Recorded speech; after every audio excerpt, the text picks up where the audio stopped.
Michael Springmeier, who worked at the Jeddah consulate, was denying them visas into this country until the CIA got involved and said, you're going to allow these guys in. And then they stayed with FBI informants.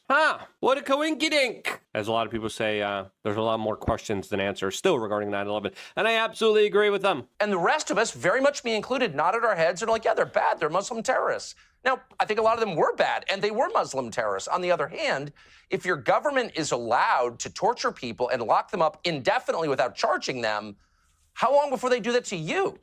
We don't do that here. I know it's very common in the UK now, which is an authoritarian country. We don't want that here, and 9/11 dramatically changed our assumptions about what the government is allowed to do. So, and by the way, I should say, the main beneficiary in the United States of those attacks was the CIA, which allowed them to happen.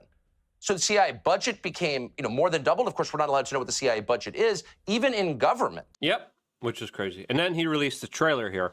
I want to play the trailer in a little bit, because I think the trailer is definitely going to be absolutely pretty bombastic, to say the least here. But it's incredible to have someone who is the biggest media figures of our time being brave enough to talk about this. When I was talking about this in the early 2000s, people were like, you sick, crazy conspiracy theorist. And of course, Cass Sunstein, Obama's information czar, was literally writing the case for disinformation, was writing the case and writing the blueprint of setting up crazy people to make your movement look like it was crazy. I was like, I'm here with family members, rescue workers, and survivors, by the way. I was helping organize a lot of them because I was at Ground Zero every single Saturday for years. Every single Saturday. And then a bunch of victims, a bunch of the family members, a bunch of the rescue workers, a bunch of the survivors were like, hey, yeah, I was there. I heard the countdown before they blew up Building 7.